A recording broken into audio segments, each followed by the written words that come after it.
Hi friends, ഇന്ന് നമുക്ക് ബോട്ടി എങ്ങനെയാണ് ഉലർത്തിയെടുക്കുക നോക്കാം. അടിപൊളി ടേസ്റ്റാണ് ഇതിനുള്ളത്. ഇതുവരയ്ക്കും ഇതുപോലെ നിങ്ങൾ ട്രൈ ചെയ്ത് നോക്കിയിട്ടില്ലെങ്കിൽ ഒന്ന് ട്രൈ ചെയ്ത് നോക്കണം. അപ്പോൾ നമുക്ക് നേരെ വീഡിയോയിലേക്ക് പോവാം. അപ്പോൾ ഞാനിവിടെ പോത്തിൻ്റെ ബോട്ടിയാണ് എടുത്തിരിക്കുന്നത്. 1 കിലോ എടുത്തിട്ടുണ്ട്. നന്നായി കഴുകി വൃത്തിയാക്കിയതിന് ശേഷം എടുത്തിട്ടുള്ളതാണ്. ഇത് ഞാൻ നന്നായി ചൂടുവെള്ളത്തിലൊക്കെ ഇട്ട് കഴുകിയിട്ട് എടുത്തിട്ടുള്ളതാണ്. അതുകൊണ്ട് തന്നെ പിന്നെ നമ്മൾ നന്നായി വെള്ളമൊക്കെ പിഴിഞ്ഞ് കളഞ്ഞിട്ട് വേണം എടുക്കാനായിട്ട്. ഇതിലേക്ക് നമുക്ക് ആവശ്യത്തിനുള്ള ഉപ്പിട്ട് കൊടുക്കാം.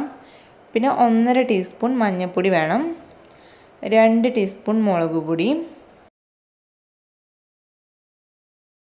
1 ടീസ്പൂൺ കുരുമുളക് പൊടി, 1 ടീസ്പൂൺ ഗരം മസാലപ്പൊടിയും, പിന്നെ ഒരു ചെറിയ കഷ്ണം ഇഞ്ചിയും ഒരു 5-6 അല്ലി വെളുത്തുള്ളിയും കൂടി നന്നായിട്ടൊന്ന് ചതച്ചത് ഇട്ട് കൊടുക്കാം.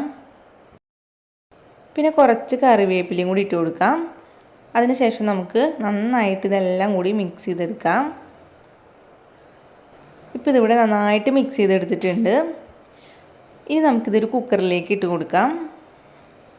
ഇനി ഇതിലേക്ക് നമ്മൾ വെള്ളമൊന്നും ഒഴിച്ചു കൊടുക്കേണ്ട ആവശ്യമില്ല. കാരണം ഇത് വെന്ത് വരുമ്പോഴേക്കും ഇതിലുള്ള വെള്ളമൊക്കെ ഇറങ്ങി വരും. ഒരു 8 വിസിലാണ് നമ്മൾ അടിക്കേണ്ടത്.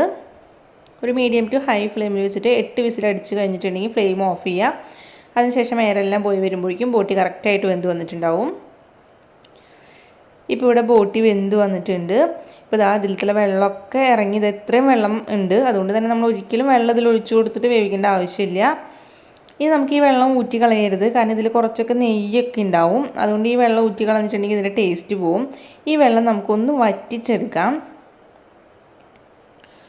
അപ്പോൾ ഒരുപാട് വറ്റിക്കേണ്ട, കുറച്ചൊക്കെ വെള്ളം അതിൽ വേണം. ഇത്ര വെള്ളം നമുക്ക് വേണം. ഈ ഒരു സമയമാകുമ്പോൾ നമുക്ക് ഫ്ലെയിം ഓഫ് ചെയ്ത് കൊടുക്കാം.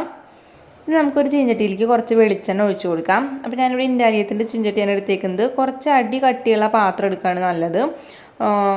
അല്ലെങ്കിൽ ചെറിയ ഉരുളി ഉണ്ടെങ്കിൽ അതെടുക്കാം. അല്ലെന്നുണ്ടെങ്കിൽ നോൺ സ്റ്റിക്ക് പാത്രം ആയാലും കുഴപ്പമില്ല. അപ്പോൾ ഈ വെളിച്ചെണ്ണ നന്നായിട്ട് ചൂടായിട്ട് വരുമ്പോൾ നമുക്കിതിലേക്ക് ഇഞ്ചി വെളുത്തുള്ളി നന്നായി ചതച്ചത് 1 ടേബിൾ സ്പൂൺ ഇട്ട് കൊടുത്തിട്ട് നന്നായിട്ടൊന്ന് മൂപ്പിച്ചെടുക്കാം. അപ്പോൾ ഇതൊന്ന് മൂത്ത് വന്നു കഴിഞ്ഞിട്ടുണ്ടെങ്കിൽ ഞാനിതിലേക്ക് ഒരു ചെറിയ സവാള അരിഞ്ഞതും ഒരു 10 അല്ലി ചുവന്നുള്ളി അരിഞ്ഞതും ഇട്ട് കൊടുക്കുന്നുണ്ട്. നിങ്ങൾക്ക് ചുവന്നുള്ളി വേണമെന്നുണ്ടെങ്കിൽ സവാള ചേർക്കുന്നില്ല, ചുവന്നുള്ളി മാത്രം മതി എന്നുണ്ടെങ്കിൽ ഒരു 15-16 ചുവന്നുള്ളിയൊക്കെ എടുക്കാം. അല്ലെങ്കിൽ ഇങ്ങനെ ഇട്ടാലും കുഴപ്പമില്ല. ചുവന്നുള്ളി വരുമ്പോഴാണ് ശരിക്കും ഇത് നല്ലൊരു ടേസ്റ്റ് ഉണ്ടാവുക. അപ്പോൾ ചുവന്നുള്ളി എന്തായാലും ചേർക്കുക. അതിനുശേഷം നന്നായിട്ടൊന്ന് വഴറ്റിയെടുക്കാം. അപ്പോൾ ഇത് ഏകദേശമൊക്കെ നന്നായിട്ട് വഴഞ്ഞു വന്നിട്ടുണ്ടെങ്കിൽ നമുക്കിതിലേക്ക് ഒരു 3 പച്ചമുളക് നടുവ് കീറിയതും കുറച്ച് കറിവേപ്പില ഇട്ടിട്ട് ഒന്ന് ഇളക്കി കൊടുക്കാം.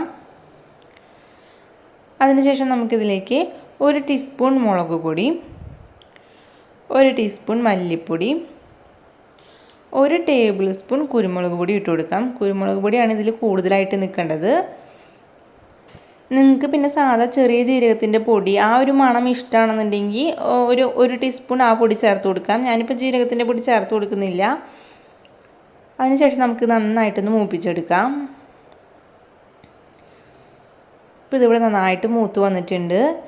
ഇനി നമുക്കിതിലേക്ക് നേരത്തെ വേവിച്ച് വെച്ചിട്ടുള്ള ബോട്ടി ഇട്ട് കൊടുക്കാം. ഇതിൽ കുറച്ച് വെള്ളമുണ്ട്. ഇനി ഈ വെള്ളത്തിൽ കിടന്നിട്ട് ഇത് നന്നായിട്ട് നമ്മൾക്കൊന്ന് ഇളക്കി കൊടുക്കുക. ഒരു മീഡിയം ടു ഹൈ ഫ്ലെയിമിൽ വെച്ച് തന്നെ നന്നായി ഇളക്കി കൊടുക്കുക. ഈ വെള്ളമൊക്കെ ഒന്ന് വറ്റിച്ചെടുക്കുക. അപ്പോൾ ഇത് നല്ല ഡ്രൈ ആയിട്ട് വരും. അപ്പോൾ ഒരു 15 മിനിറ്റോളം നമ്മളൊരു മീഡിയം ടു ഹൈ ഫ്ലെയിമിൽ വെച്ചിട്ട് ഇളക്കിക്കൊണ്ടേ ഇരിക്കാം. അപ്പോഴാണ് നമുക്ക് നല്ല കളറും പിന്നെ നല്ല ഡ്രൈ ആയിട്ടൊക്കെ വരിക. അപ്പോഴാണ് നല്ല ടേസ്റ്റ് ഉണ്ടാവുക. ശരിക്കും നമുക്കിങ്ങനെ ഉലർന്ന് കിട്ടും. ഇപ്പോൾ ഇതിവിടെ ഏകദേശം ഉലർന്ന് വന്നിട്ടുണ്ട്. നമുക്ക് ലാസ്റ്റായിട്ട് ഇതിലേക്ക് കുറച്ച് ഗരം മസാലപ്പൊടിയും കുറച്ച് കറിവേപ്പില ഇട്ട് കൊടുക്കാം. കറിവേപ്പിലൊക്കെ ഇട്ട് കൊടുക്കുമ്പോൾ നല്ല മണമാണ് ഇത് ഉണ്ടാവുക. അപ്പോൾ നല്ല നാടൻ കറിവേപ്പിലൊക്കെ ഉണ്ടെങ്കിൽ അത് തന്നെ ഇട്ട് കൊടുക്കുക. അപ്പോൾ നമുക്കിത് കട്ടൻ ചായയുടെ കൂടെ കഴിക്കാം, അല്ലെങ്കിൽ തന്നെ കഴിക്കാം, അല്ലെങ്കിൽ ചോറിൻ്റെ കൂടെയും ചപ്പാത്തിയുടെ കൂടെയും ഒക്കെ കഴിക്കാൻ നല്ല അടിപൊളി ടേസ്റ്റ് ആയിട്ടുള്ളൊരു ബോട്ടി ഉലർത്തിയതാണിത്. എല്ലാവരും ഒന്ന് ട്രൈ ചെയ്ത് നോക്കിയിട്ട് നിങ്ങളുടെ അഭിപ്രായം തന്നെ കമൻസ് ആയിട്ട് അറിയിക്കുക. പിന്നെ ഈ വീഡിയോ ഇഷ്ടപ്പെട്ടാൽ ലൈക്ക് ചെയ്യാനും ഷെയർ ചെയ്യാനും മറക്കരുത്. പിന്നെ ഈ ചാനൽ പുതിയതായിട്ടാണ് നിങ്ങൾ കാണുന്നതെങ്കിൽ പ്ലീസ് ചാനൽ ഒന്ന് സബ്സ്ക്രൈബ് ചെയ്യണേ. അപ്പോൾ ഇനി വേറൊരു വീഡിയോ ആയിട്ട് കാണാം. അതുവരേക്കും എല്ലാവർക്കും ബൈ.